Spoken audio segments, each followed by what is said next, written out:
Yo, yo. Can you hear me? Checking on the audio quality here as I sit in beautiful Victoria. Holy cow, it's a gorgeous sunny day.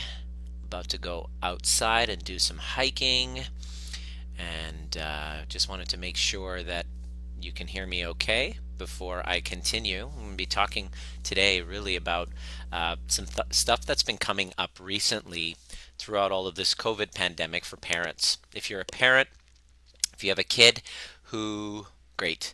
Hey, Melissa, nice to see you. So, this is for you parents who are homeschooling. This is for you parents who are having children who are themselves having a very difficult time. I want you to know that I see you. Awesome, Maureen. I want you to know this is for you, not necessarily if you're a parent, but even if you have people in your family that you love to take care of.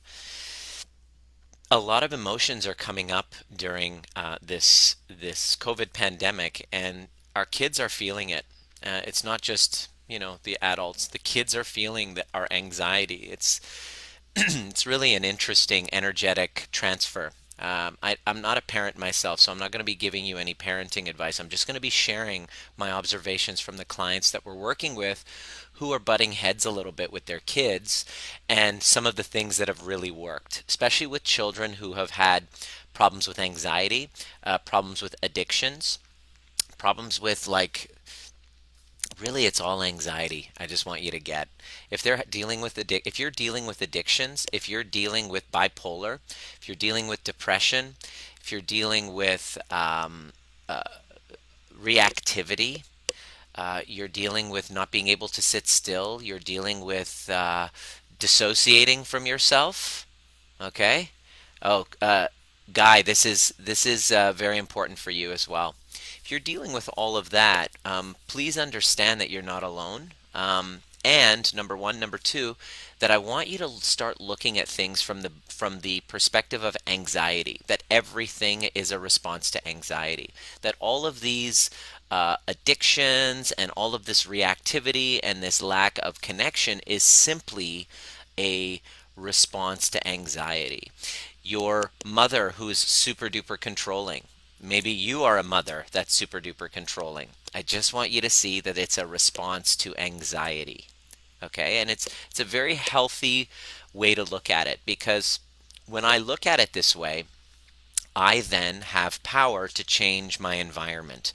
Not in a controlling way, but in a way of who I'm being in my thoughts and my feelings and my tone of voice and my facial expression and my eye contact.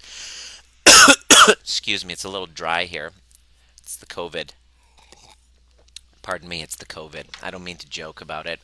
To me, it's a little bit of a joke because I'm not really afraid of it. And of course, I'm concerned about the elderly population, obviously, so I'm socially distancing, but the mass hysteria is a little bit funny, I find. Um, I want you to start looking at it as not in a form of controlling other people, but who I am. In other words, what I think about myself, how I feel about myself, emanates from me. It's being read by you through my body language. You can hear it in my voice. You can see it in my eye contact with you. You can hear it in my inflection of what I'm talking about in the words that I'm choosing. And when I'm like your body is giving off nonverbal cues constantly.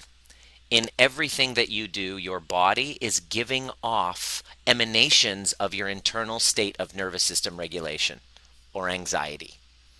Okay? And even when let me give you an example. Let's say we're out, let's say I'm home, and all of a sudden a loud noise happens. My dog freaks out.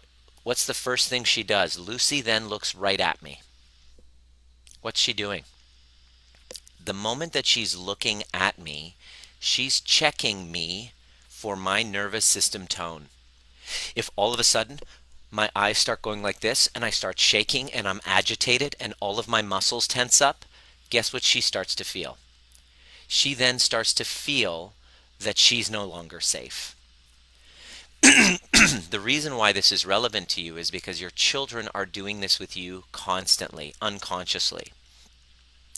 Our children are our greatest accountability coaches.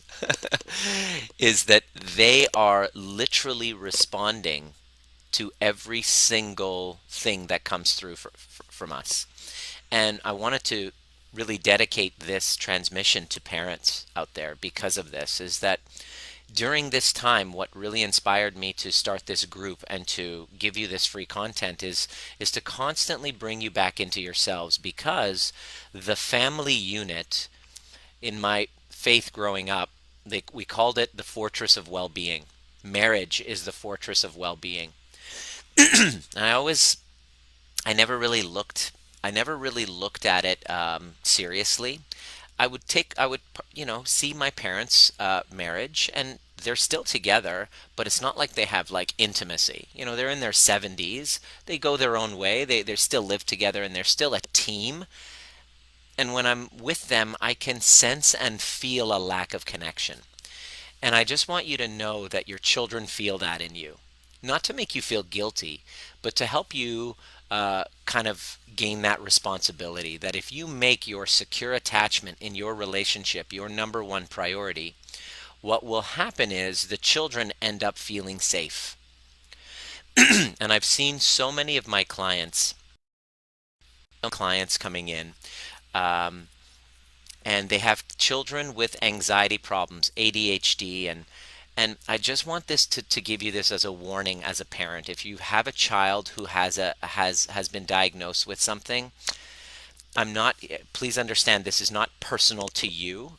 Although this might sound and feel like an attack, many times people, especially parents, are highly triggered and sensitive. So I'm just going to invite you to a couple years ago, I went through a really bad breakup. And I knew, I share this very openly, and I knew that I was the cause of, not the cause, I was responsible for following these same patterns in my relationships. And I knew intuitively that this had to do with incompleteness with my mom and dad. I said that we were complete, but in my body, I didn't feel that. I didn't feel a sense of safety to be myself with my parents, because I would hide the truth from them because of a fear of their reaction. And for the longest time, I was telling the story that, oh, I can't tell my parents the truth because they can't handle the truth. They would be highly, and they're highly reactive, which is a sign of anxiety because they don't know how to regulate their anxiety. So I lived my entire life as a Persian, like many Persians do, Asians, Indians, Greeks, and maybe your children, hiding their truth from you because they don't feel safe that you're able to handle the truth. Now, you can't blame them for that. Can't blame you for that, because this is all unconsciousness. But the whole time I was telling myself the story that it's not safe to tell them the truth. What I then discovered was that that's called fragilizing. Please write that down. This is called fragilizing. Fragilizing basically means that I am going to withhold the truth from you because your reaction, you wouldn't be able to handle it. So I'm gonna protect you from the truth. When in fact, what I'm actually doing is protecting myself from the feelings of rejection and inability to handle myself when I do tell you the truth. Does that make sense? Let me know right in the comments section if this is making sense to you. Okay, Suman, I know that you're still doing this. Absolutely, which is why I've been reaching out to you quite a bit because it's not about you, it's about your children, and you want to break the cycle. And I'm going to show you how to do it. Okay, this is really what it's all about. So throughout this whole time, I've been lying to my parents, not fully telling them the truth, and here I am in my 40s still living this way and teaching people about authenticity. When me, myself, I was telling the story that I couldn't because of their anxiety. So when I moved into my parents' place and I took on this work that I teach now, in my programs where we get into the body and heal those early attachment wounds. I knew that every breakdown in my relationship had to do with these primitive attachment wounds with my mother and father that I was playing out again and again in my relationships. And I knew that that had to stop. So I did the difficult work of embracing my triggers, of actually going in and experiencing them and learning how to self regulate. Because as a DeMartini facilitator, I was a frickin' master at taking these past events and turning them around and, finding gratitude in it. But what about in the moment? What about in the moment where this person in front of me says something, or I feel this rejection and all of a sudden I abandon myself? And what about that? That was playing a big role in my life until I realized that in that time frame, I was struggling so much because of it. I went through this deep, dark depression and I was living in my parents' place. Now, at that time, here's the interesting thing. My mother saw me struggling and I was dealing with anxiety. I was in this unknown. I had taken a break from work, and my mother pretty much lost her shit every day. She would come into my room in the morning, and this is kind of like growing up in a Persian household. There were no boundaries. It's like, Mom, can you please? And when I would try to set up a boundary, please, can you not walk in without knocking? This is, she didn't really understand boundaries. She would come in and I would say leave, and she would take it as a rejection and start to freak out. And I started realizing that anxiety of my mother was being downloaded onto me unknowingly. And she, instead of being a contribution to helping soothe me, I was living in the world of I can't go to my parents to feel better. In fact, it would actually get worse. She, out of her guilt for what I was going through, tried to over mother, overcompensate, over try to fix. Now, I'm not a mother and I'm not a father just yet. So I can't say this in a way of blaming, because it must be extremely difficult for you as a mother or a father to see your child struggling and wanting to fix it. But I want to introduce you to something very, very, it changed the game for many of my clients that we work with now. And it happened as a result of me seeing the impact of an anxious parent dealing with a child who's going through anxiety. So even me, I was in my early 40s. My mother couldn't fathom me going through this problem, and out of her own guilt, which she was not aware of. I was trying to tell her, Mom, this is your guilt you're putting on me. She wasn't hearing any of it. She just was like, what are you talking about? You're my son. Of course I want to fix it. This is it. You don't understand. You're not a mother. I'm like, I know, but I understand what's happening here. Okay? And instead of being a contribution and helping to calm me, which I was looking for in my childlike ways, I was like, Mom, can't you just understand and empathize? It was interesting because I was telling them what I was going through, and they were like, what do you need from us? And then I said, what I need from you is something that I haven't really been able to get, which is empathy, and that made them lose their shit. They took it as rejection, and instead of hearing me, they start going off, and it became a war. So not only, here's the challenge of the child. Not only is the child dealing with their own demons and their own anxieties, now we are put in a position where we have to deal with an unhinged parent who cannot like calm their shit down to be able to help. Because, of course, I'm a mother and you can't understand. It's so painful. And I understand. Okay, I get it. The question is, do you want to help your child, or do you want to add to their to their unhingedness? And so what my mom would do, which is what I see a lot of moms do when they reach out to me, and I quickly, can you help my anxious kid? Can you help my anxious kid? Can you help my anxious kid? What I do is that my child has been, I took him to the doctor, the psychologist, has been diagnosed with this. He's on medication. I need someone to help.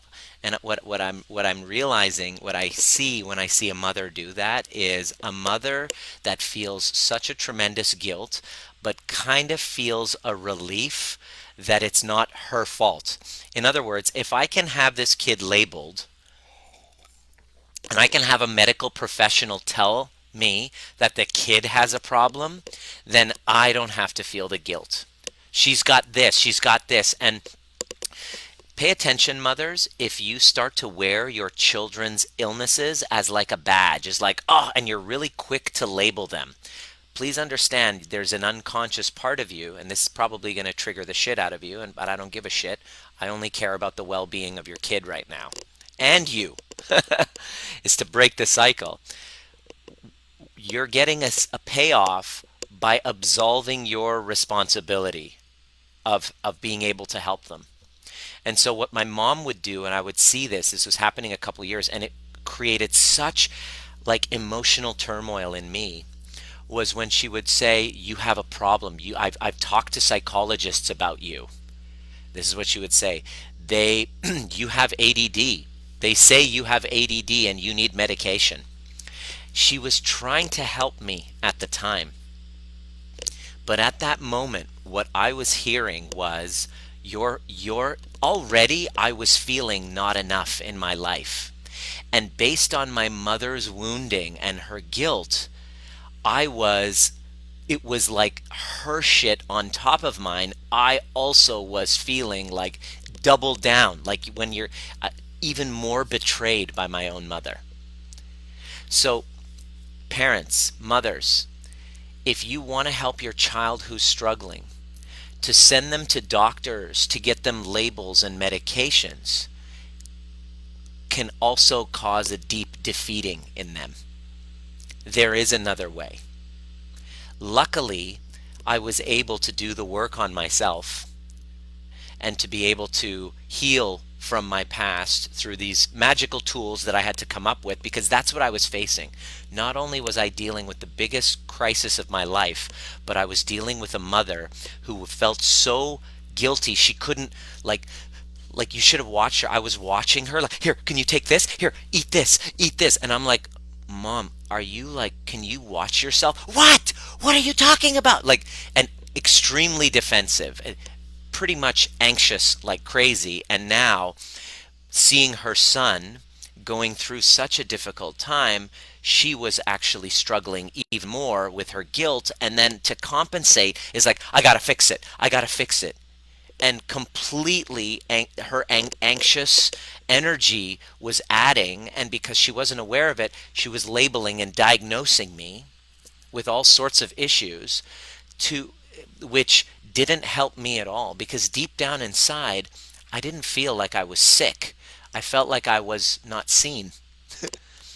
And I felt like I already felt like a deep sense of low self-esteem. I already felt like I was not enough. I already felt like a failure.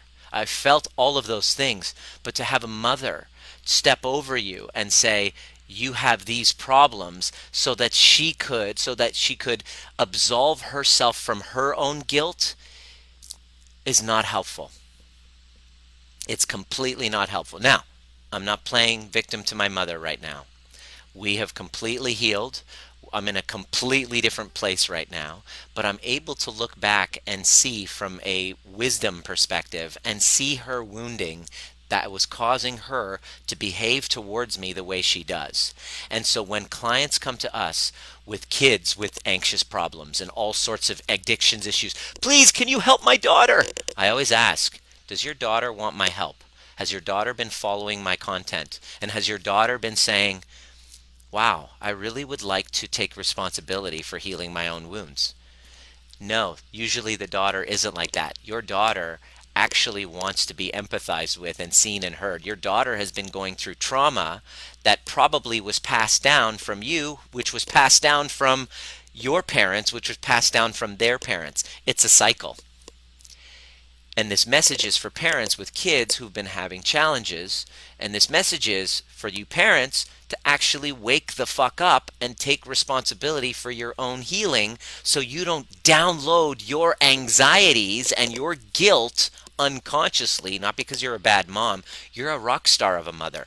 You care tremendously. That's why you're so brokenhearted over your child having this challenge.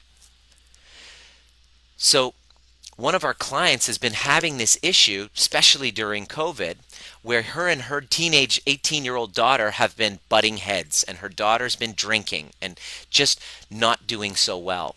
And she's messaging me, Nima, can you help my daughter? And I'm like, listen, I'm not going to say her name. Let's call her Margaret.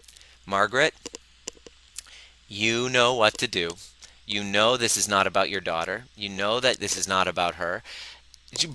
And she shared with me a note where her daughter dropped off a note and said, I'm leaving, goodbye. And I'm like, this is the perfect opportunity for you to do the self-regulation work. And she didn't want to. Her ego was like, but I can't think, I can't. I'm like, yeah, if your daughter was living under that energy, it's no wonder her daughter, like I read the note. I read the note that her daughter put out. It was a really sad note. The note was really heartbreaking. It was, I can never do right. I'm a failure in life, and clearly I'm making, this is what the daughter was saying, clearly I'm making you miserable, so I might as well just leave. Right? Basically what the daughter was saying is, I hate myself, which, by the way, is what the mother what the mother was calling on us to work on herself for. Please, please get this. Your child is literally mirroring what you're feeling, or what you have felt in your past is you. And it's so painful for you to watch yourself, isn't it? It is fucking excruciating to look at somebody behave in exactly the way, the sentiments that you do. You want to fix that. But what they're doing is they're holding a mirror to your face that says, Mom, Dad, it's time for you to really love yourself. It's time for you to look at you. And all of the things that you've been putting off on loving you, I'm now facing, because you can't fucking run away from it. And you've tried to pawn me off to doctors. You've tried to pawn me off to get medical diagnoses and medications and treatment centers so that you don't have to face your own fucking self.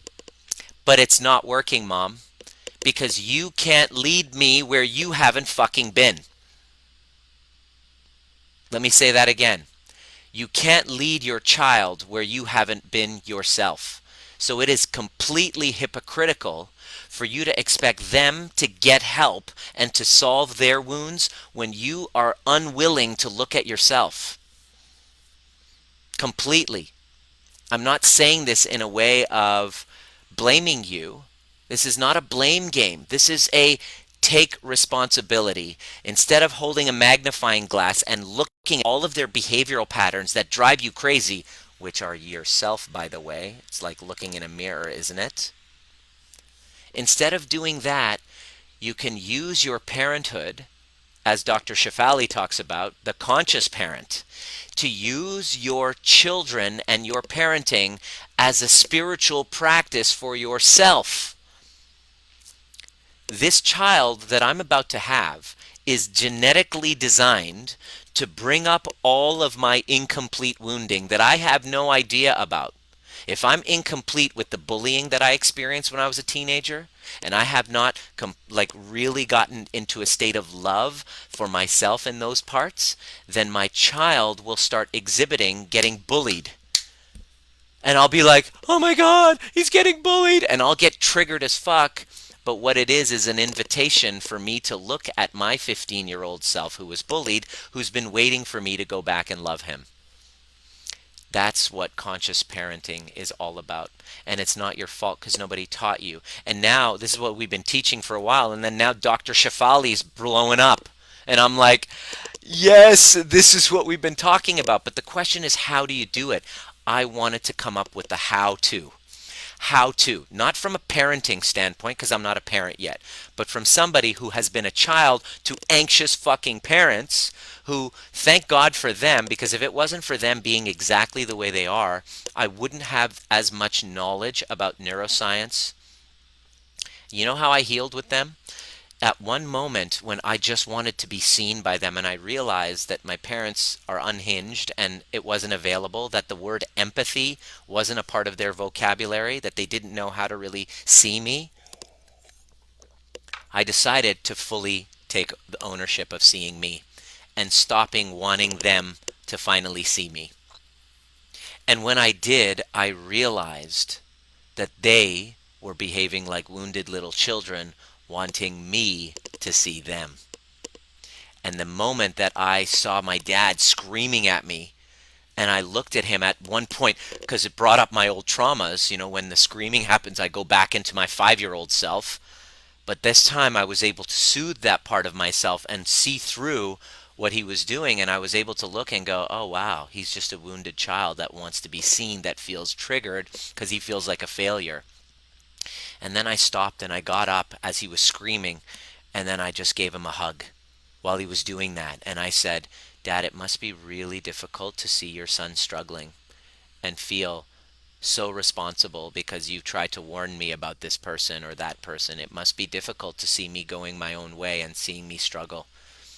It must be difficult for you to see your kid like that. And I gave him a hug, and immediately he bursts into tears. And the next goes to bed, and the next morning he was like, I can't believe what you just did. You just basically stopped me dead in my tracks. It was like that scene in Star Wars when Luke Skywalker defeats Darth Vader, his father, and takes it off and was like, that's my father. I felt in that moment like Luke Skywalker defeating Darth Vader. It was the moment that I transcended the subordination of my parents, finally at the age of fucking 43. And I could honestly say, you know what? You're free to think what you want. I now know myself. It was the breakthrough moment. This is why I feel such confidence in this work, because you can, in that moment, broke the cycle of intergenerational trauma. You know what they did after that? They started taking courses in empathy. My mom was like, Nima, I came home from, came back to their place from being out and, working. Came back and, Nima, your father and I are taking a course in empathy. I'm like, what? Empathy? Are you kidding me? You're going to take a course in empathy? Like, what? And so they would come back from the course, and my mom would be like, you know what? Empathy is really hard. And I'm like, I know, Mom. And she takes her notebook out. She goes, you're supposed to say, it must feel like.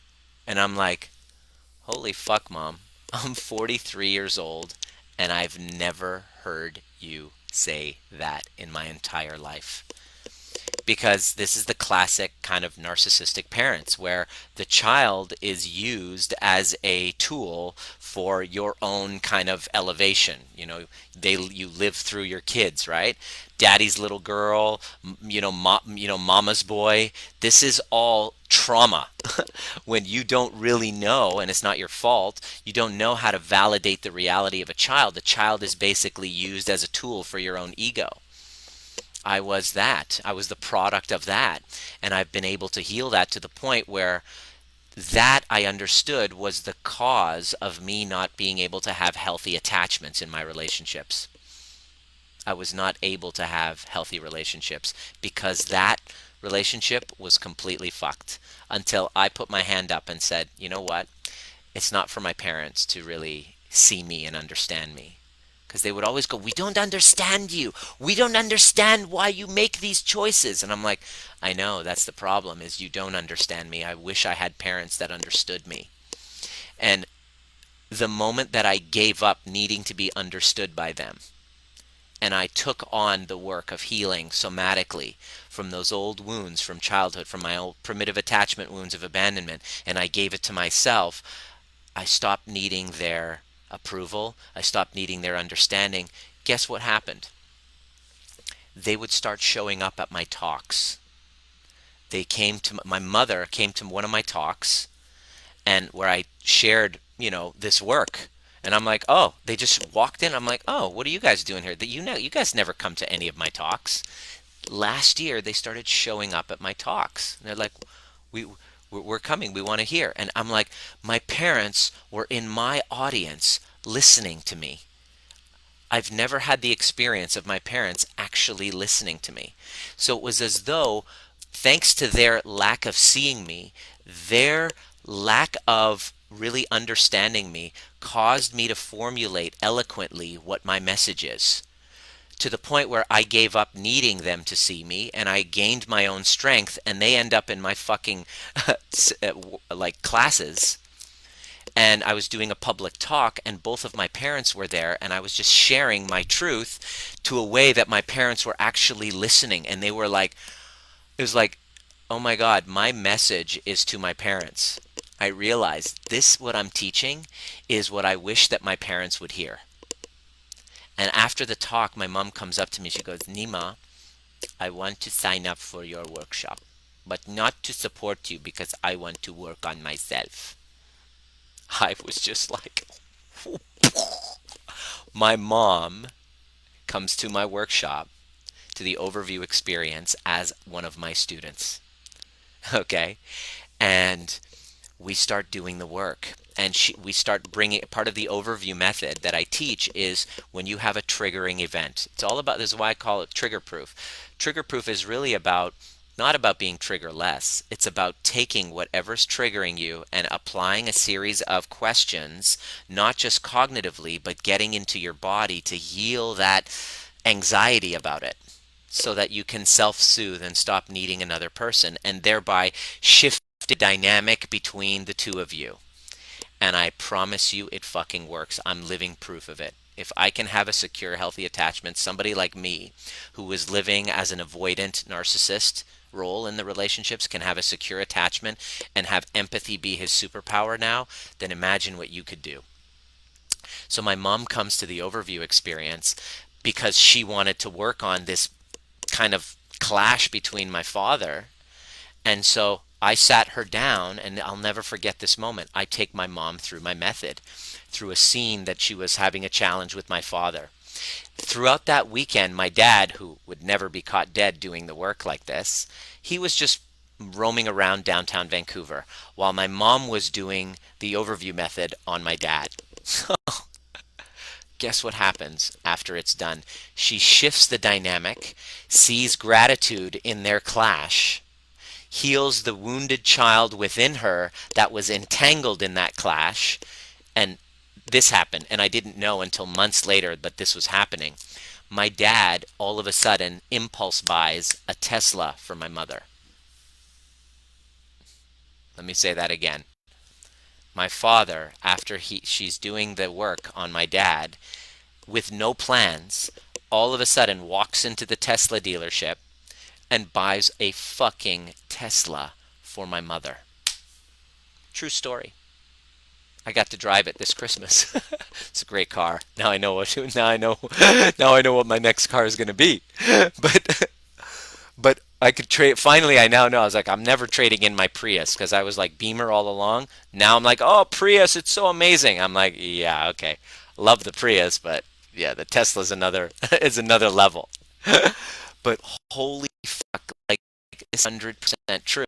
This is 100% true. My parents all of a sudden shifted their dynamic. My dynamic shifted with my mother. I started to see why I was dating the same type of person, insecure attachment. Suddenly I was becoming more secure, because this is not a overnight thing. You don't become secure overnight. It happens with time and practice, and you practice through your fucking triggers. Okay? Then you practice through your triggers.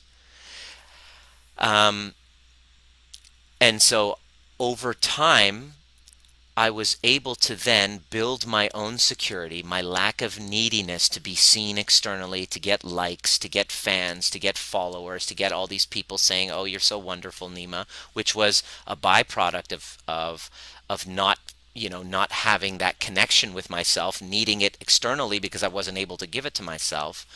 All of a sudden, all of the quality, all of the relationships I had around me started elevating in consciousness, to the point where all of my relationships are conscious relationships. I don't have time for any other relationships than conscious ones. With my brother, like with my family, with men. I didn't have relationships with men. Always saw them as competition because of my own insecurity. But now it's like we call each other forward, and we have a group of guys who we are able to talk about our feelings. And men, by the way, men are wanting this more than ever. Men are now ready to step up past their wounds with their fathers and mothers and heal.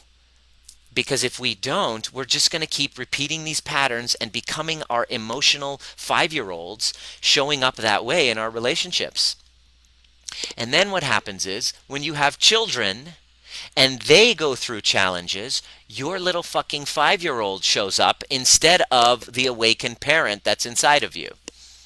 And then you get entangled and you try to fix and solve, and all of a sudden, like, everything gets screwed. Now, check this out. I get this message from this one woman, that woman, Margaret, that I was talking about. I'm going to share with you what she just said after we did the work. Okay? After we said, all right, stop putting this on your daughter, and she started going in and realized, oh my God, I'm trying to solve it and it's about me. I'm making her issues about me. And so I try to fix it because of my guilt, and she keeps saying, Mom, stop making this about you. And I don't understand her. And I'm like, exactly. Your daughter needs a mother. Your daughter doesn't need a fucking child. Okay? To blame her so that you feel a lack of guilt for having a challenged daughter. If you, the greatest gift, I want you to write this, you can give your child, the greatest gift that you can give your child is a self-loving parent. And it's not going to happen overnight. Can you look in a mirror and say, I love you?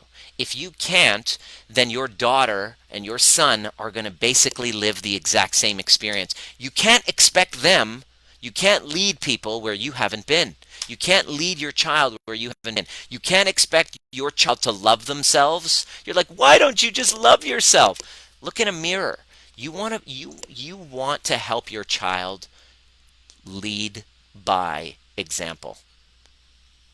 This is the message. And so here's what happens. Nima, I'm in tears of gratitude today. First time in a very long time I had an authentic conversation with my daughter. After our morning group call, I decided to go downstairs and have an integrity conversation face to face with her. I admitted to her that I was wrong during our last argument and what it does to me and my health as a result.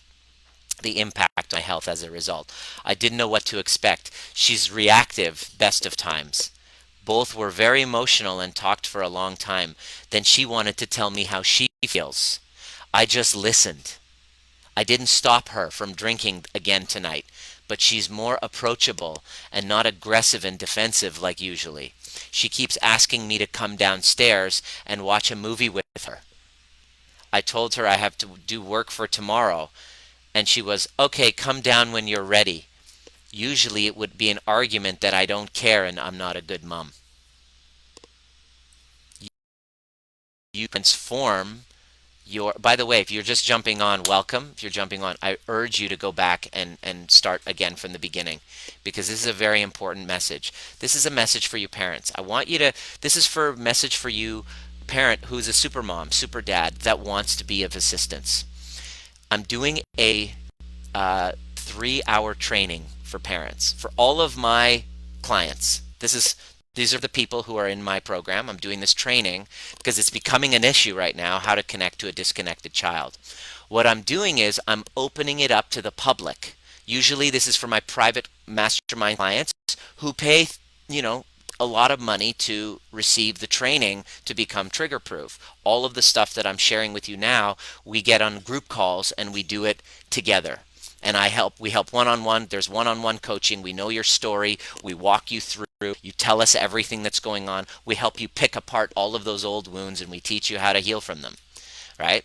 But what I'm doing is I'm opening this up to my non-clients, and I'm making it super duper affordable for no excuses for parents, so that you have no excuses for parents who actually want to be a contribution to your kid, rather than trying to pawn them off to a healthcare worker with a degree that's going to label them, diagnose them, and make them basically wrong. I'm here to teach you that there's nothing wrong with you. There's nothing shameful about you, nothing shameful and guilty about you or your daughter or son. That we are just unconsciously living as a product of intergenerational trauma, and we're all in this together. They say in native traditions, all my relations. In other words, we're all related. It's all one and the same. And there's many stuck in that victim standpoint of blaming, and you probably are still angry with your own mother about this. But what happens when you heal with your own mother, you then start to see the pattern of why your relationships have gone exactly as they did, and you're no longer a victim. You now are a hero of your own journey rather than the victim perpetrator triangle that we just keep getting into. It doesn't actually result in healing. This conversation is only for those interested in healing. There was a thread happening on another friend of mine who's talking about, violent sex offenders and what should we do with them. Everyone was like, castrate them, cast them aside. And I was like,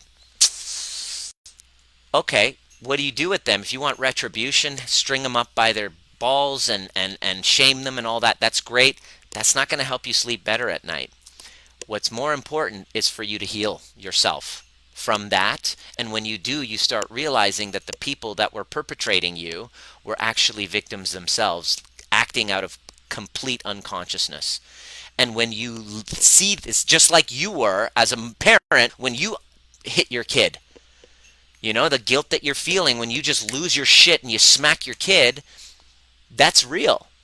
Show of hands if you've had experienced that. Who's brave enough to experience that? When in our group sessions, we admit to that shit, that we've acted in unconscious ways. But shaming you for it isn't going to heal you. It's actually going to keep it a secret and perpetuate the cycle, because shame thrives in the dark. But when we are in a group of people that are interested in healing, why is that important? Because you want healthy, secure attachments. And you can't have healthy, secure attachments unless you've healed from your wounds. Because if you don't, you're going to keep acting out the wounds. And you think you're going to win by making the other person wrong and playing victim, but resentment is like taking poison and expecting the other person to die. I'm only interested in healing. I am obsessed with it. I've been obsessed with it since the age of 13. I've been a chiropractor for 18 years. I still practice. And now I understand healing at a deep level, because I've made some discoveries in my own recoveries that I'm super grateful for, because now with COVID-19, everything that I've learned has become super duper relevant. And the people who have taken the time over the last year to learn these tools of self-regulation are actually thriving in times like this. They're thriving because now they're like, wow, there's a community of people who need me and I want to be there for them. And they recognize that every trigger that's coming up is not about what's happening there. Outside is just an illusion. Your child's issues are an illusion. Your child does exist. Your child is a mirror for what's happening inside of you, and I'm inviting you to take it on to actually heal it yourself. I'm inviting you to take responsibility, not blame. Please, please, this is not about victim blaming. This is not about victim shaming. This is not about victim blaming. This is about responsibility. And I love the fact that people are now waking up. I'm going to drop the link in the comment section right there to my clients. Prepare for a mind-blowing experience on Wednesday night. It's 3 hours of us going into ourselves to help our kids. Is your child worth it? Is your child worth all of the things and treatments that you do on the outside to try to absolve yourself from, to help them, but unconsciously absolve yourself from the responsibility? Are they worth it for you to just pause on worrying about them for a moment and going inside and seeing yourself? Had another person in our universe. Her daughter, through this COVID thing, is having one issue with work, with husband's work, with child going berserk, and it's just mounting, and all of a sudden she has a panic attack. And she comes over to our client's home, and she's having this horrible panic attack. And I'm talking to our client, and it's like, see that this is exactly what she's like, I want to help my daughter with all the tools that I have. I really want to help her. I'm like, you really want to help her? Can you see her laying on the couch right now? How old were you when you were laying on the couch, paralyzed with anxiety, just wanting to hide from the world? And she's like, oh my God, I was around the same age. So, in other words, your daughter, and then we did a nice little session, your daughter is bringing up the, the same age of you, is waiting for you to join and heal that part of you. And when you do, all of a sudden, something magical happens with your parenting. You're able to now empathize with your kid.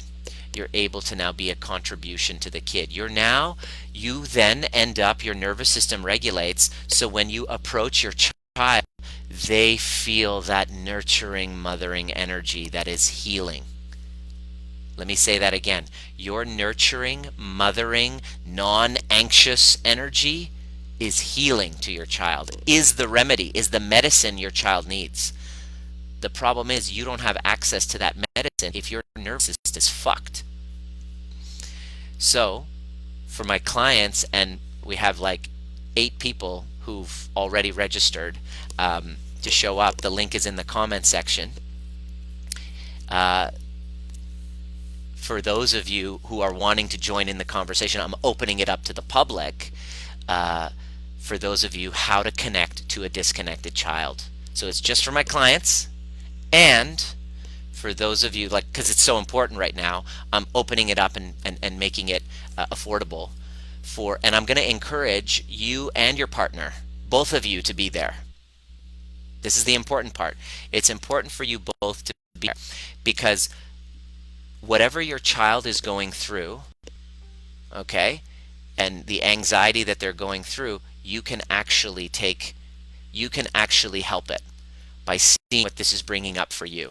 This is what Dr. Shally talks about conscious parenting. It's just, you can read the book, but it's helpful to have a mentor kind of guide you into it. And I wanted to acknowledge Laura as well. Laura, do you want to write down what you've noticed in terms of your anxious child and your interaction with her? I'm not going to share your story. It's coming from Rebecca, welcome. I want you to go back and watch this from the beginning, please. A big request. Laura, I want you to share, if you're still here, what the experience has been with your anxious child, because you just jumped in and started working with us over the past couple of weeks, and it hasn't really been deep that we've done. You've attended the overview experience, and already you shared that you were able to completely soothe your kid, where you guys were constantly butting heads during bedtime. This is how the traumas get blocked. This is how. It's not by putting your fucking kid into to a doctor and getting diagnosed and medicated so that you then feel, oh, good, it's not me. And I'm not blaming you, but you can do so much. What's the biggest thing in the way? Your stories, your fears about going inside and taking responsibility. Oh, but I've already spent so much on them out there. Well, guess what? You haven't actually addressed the root cause.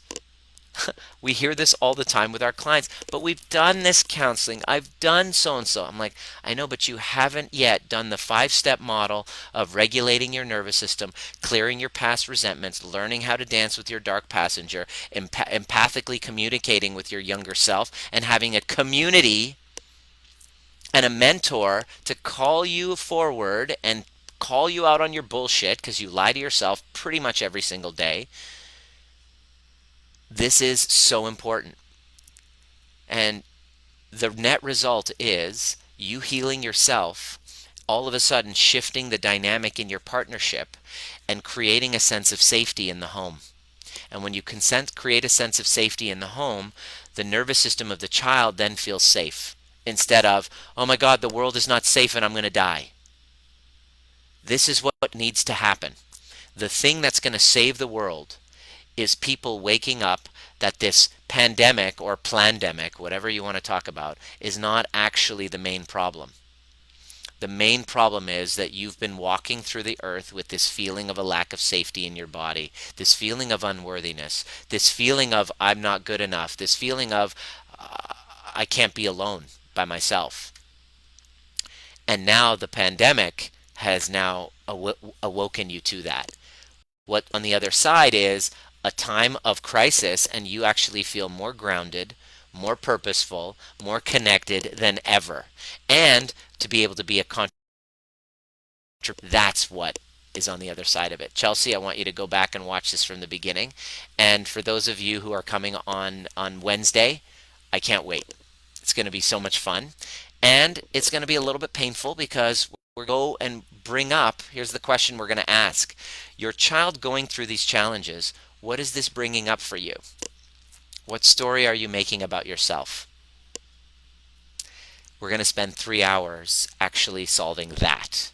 And you watch what happens to your relationship with your child when you take that as a priority. It's going to completely transform. We've seen this happen again and again and again and again with our clients.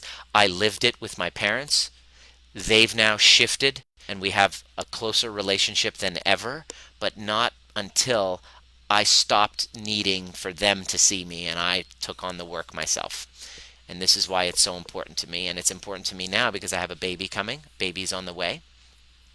And I want to make sure that I'm prepared for whatever this little fire brings up in me instead of downloading all of my triggers and my anxieties onto them. I want you to I want to take responsibility for it and create a sense of safety so that they have the ultimate self-esteem. That's the greatest gift. That's the net result. Is if you do this, you impart self-esteem with you, and all of a sudden your kid will have it because you can't lead your child where you haven't been. Let me know what comes up for you. See you at the next perfect time. The link is in the comments. I really look forward to sharing this with you. This is probably the most meaningful work that I can imagine, especially at this time. When's a better time than now? So for you, if you're coming on Wednesday, I can't wait. I can't wait to see your results and the impact that you're going to have on kids. That I stand for healed families. That's the work I'm doing, is standing for healed families. And when I see, inbox clients of mine saying, my complete family is completely turned around because of this work. This is what I'm here to do, because if we can strengthen the family, then we can strengthen society, and that's what's going to save us in this new world. See you at the next perfect time.